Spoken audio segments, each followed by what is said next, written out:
For 200 years, there's been this one piece of American foreign policy that has pretty much defined, divided, and, yeah, dominated the Western Hemisphere.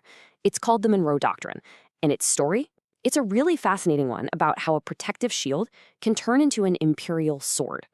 Yeah, I'm sure you've seen images just like this one, right? You've got Uncle Sam with this huge club, his big stick, and it's got Monroe Doctrine written all over it. It's become this classic symbol of American power, in its own backyard. But what did this policy actually say?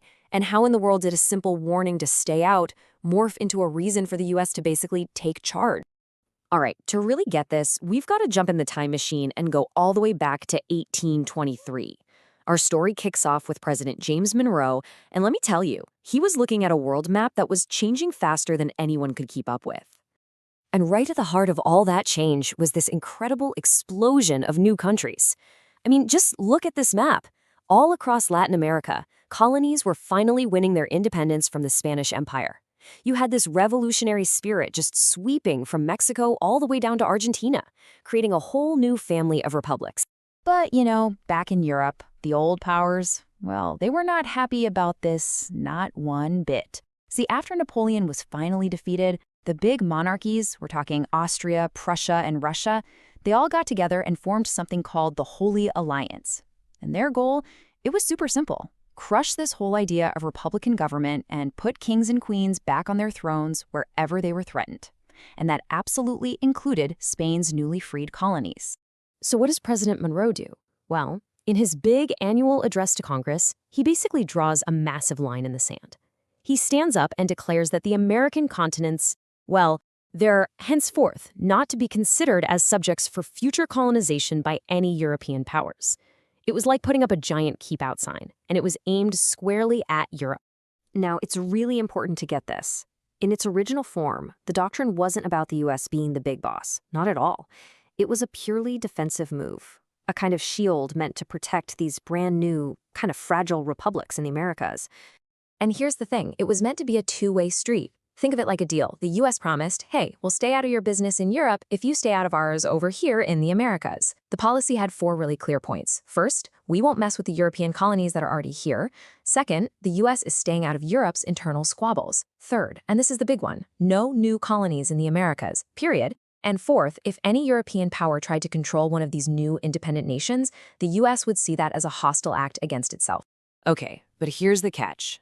And it's a big one. Back in 1823, the United States was still a really young country, with frankly a tiny military. It couldn't actually enforce this super bold declaration. So who was the real muscle behind it? Believe it or not, it was the British Royal Navy. See, Britain wanted to protect all the money it was making from trading with these new Latin American nations, so it was in their best interest to keep other Europeans out. They pretty much enforced Monroe's policy for him.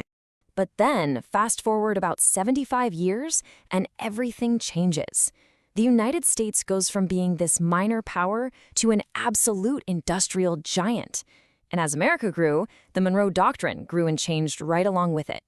That shield, well, it was about to be reforged into a sword.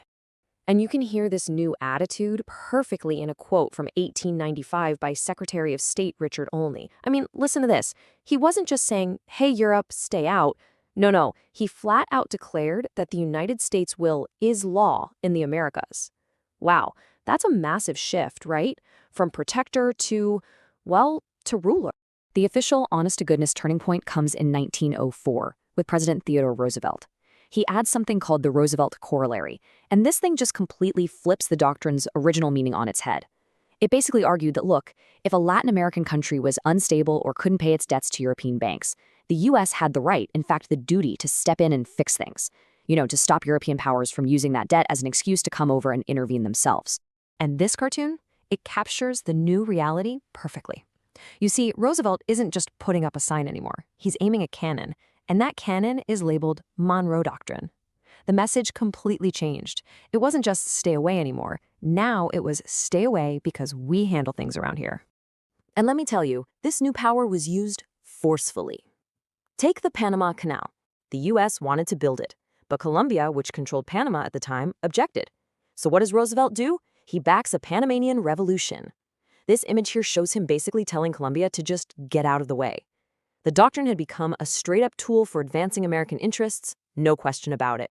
And this brings us right back to that cartoon we saw at the beginning. This whole approach became famously known as Roosevelt's big stick policy. Speak softly and carry a big stick. Well, this led to decades of U.S. military interventions in Cuba, Nicaragua, Haiti, the Dominican Republic, you name it. And they were all justified under the banner of the Monroe Doctrine.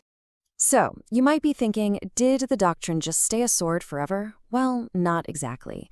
The 20th and 21st centuries have seen its use swing back and forth like a giant pendulum. I mean, this timeline really shows you the whiplash. In the 1930s, you've got FDR and his good neighbor policy, which completely renounced intervention. But then, fast forward to the Cold War, and the doctrine gets dusted off to fight Soviet influence. It was famously brought up by JFK during the Cuban Missile Crisis. And then, get this, in 2013, it was officially declared over, only to be proudly revived just a handful of years later. Crazy, right? Just look at these two quotes, only 6 years apart. They show you just how controversial this doctrine still is. On one hand, you have John Kerry saying, the era of the Monroe Doctrine is over. But then John Bolton comes along and says, the Monroe Doctrine is alive and well. So which is it? Is it an outdated relic of imperialism, or is it a vital part of American foreign policy? And yeah, that most recent revival was anything but subtle. The Trump administration really made a point of reasserting American dominance in the hemisphere. It even got to the point where the president himself coined the term Monroe Doctrine when talking about actions in Venezuela. That sent a pretty clear signal that the U.S. still viewed the region as its own unquestioned sphere of influence. So, after 200 years of this, what are we supposed to make of its legacy? It's just so complicated. It's been celebrated and condemned, and a lot of the time for the exact same reasons. This old cartoon from 1913 really gets to the heart of the criticism. You see Uncle Sam using the doctrine like a magnet, just pulling all these smaller nations into his orbit. For so many in Latin America, this didn't feel like protection. It felt like paternalism. It felt like control. So the main criticisms against it are really powerful. Critics will tell you it was never truly about protecting the whole hemisphere, but about making sure the U.S. was the top dog. There's this great phrase for it, imperial anti-colonialism. Basically, it stopped European empires just to make room for an American one. And maybe most importantly, it put limits on what everyone else could do, but it put zero limits on the United States. Which, of course, leaves us with that one central question. The Monroe Doctrine started out as a shield, right? A really bold declaration to protect new democracies. But over 200 years, it was transformed, piece by piece, into a sword, a justification for intervention and for empire. So what is its true legacy? Was it a shield for liberty or sword for empire? That's not just a history question. It's a debate that is still shaping the Americas right now, today.